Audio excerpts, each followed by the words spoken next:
If Russia is breaking the rules of war, why is nothing getting done about it? Now, I think this answer is probably going to annoy a lot of you, shock some of you, or maybe some of you won't be surprised, but this is the reality. Let's look at Bucha, Ukraine. In Bucha, Ukraine, we are starting to see some of the darkest images come out of the Ukrainian-Russian conflict. Let's be clear, this is a war and a conflict, but to Russia, this is a special mission. So they can do whatever they want because it's not against the rules of war. They are fighting against the terrorists inside Ukraine.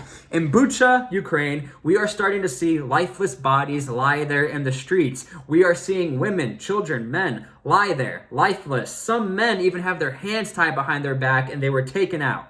And this is very disgusting, but right now we are seeing the evidence, the pictures, the videos being presented to the world via Instagram, Twitter, Facebook, everywhere. Ukraine is saying, how much more evidence does the world need to see that Russia is evil and they are breaking the rules of war? So this evidence is quite compelling. You know what's even crazy is that China commented on this whole Bucha situation, and they are even saying, yeah, this is not good, this is very bad. China is not fully admitting that this is all of Russia's fault, but they are admitting that this is not a good look for Russia. It's almost like if your best friend does something bad, they're your best friend, but you can't fully stick up for them because the evidence is really against them. This is what's going on against Russia. The United States, the EU, they are formally opening up an investigation to present the evidence to the world, again, to say, hey, look, we have all this evidence and we are showing the world that Russia is breaking the rules of war, but what can actually get done? We are seeing in real time lifeless bodies, women, children, men. What is going to happen? Well, right now, we all know there are sanctions. Sanctions is the first step. In fact, sanctions are getting so detailed that at the time of making this video, Putin's own daughters have been hit with sanctions. So any assets in the United States, such as if they own a house, if they have banks here, they cannot access it, they cannot sell it, they cannot touch it. And to me and you, we are normal people. Like, who do you know who has assets in Russia or another country and then all of a sudden they've been sanctioned? To Putin's daughters, these are like billionaires and they probably have more money than that. So to them, it's a big deal because now they can't buy their Louis Vuitton bags. But of course, sanctions hurt people like me and you as well. Gas prices are going up, food prices are going up, so it kind of hurts everybody. The next step after sanctions is, of course, military action. So no military is willing to put boots on the ground. We can see that. The United States especially, even though they've been training their forces to fight against the Russians literally since after World War II, they will not fight one-on-one against the Russians. In the last 20 years, the United States has been fighting a counterinsurgency in Afghanistan, in Iraq, Syria, Northern Africa. The people are tired of conflict and there needs to be a resting period, even for the military and the people. The United States is still recovering from a lot of the financial losses from this 20-year conflict, to include the UK, Australia, and a lot of other European partners who have been dealing with the last 20 years of conflict. So nobody is willing to step up and fight against the Russians one-on-one, but they are willing to donate some assets.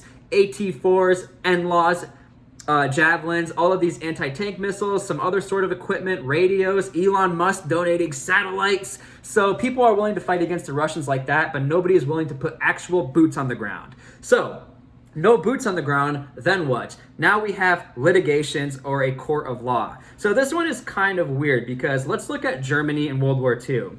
The only reason why the Germans got in trouble for what they did was because there was proper litigation done and there was a court of law. The Nuremberg trials. Once all of the evidence was gathered and it was all put against the Germans, people were either imprisoned or put to death for their actions against the Jews and other sorts of people. But the only reason why this was able to happen is because they were defeated and their people were conquered and liberated.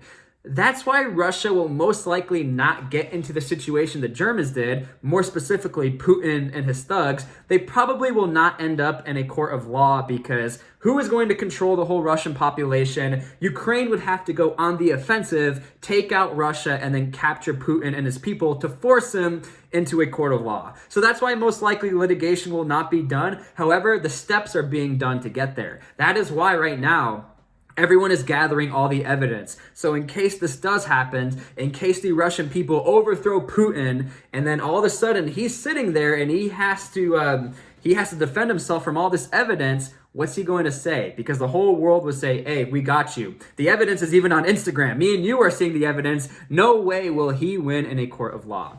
So again, let's just break it down. Sanctions, number one, military action. After military action, we then have litigation. And of course, Ukraine, if they somehow captured Vladimir and his people and they brought him into a court of law, that's a whole nother conversation. But again, court of law, don't rely too much on that. There are countless world leaders who've done the worst things to their own people, to other foreign militaries and people, and they lived a pretty happy life somewhere on a beach, and they just lived out their days on Earth. So again, I really hope this conflict doesn't get to that. I hope Russia just says, you know what, this is not worth it. We're going to back out just like we did in Crimea and Jordan.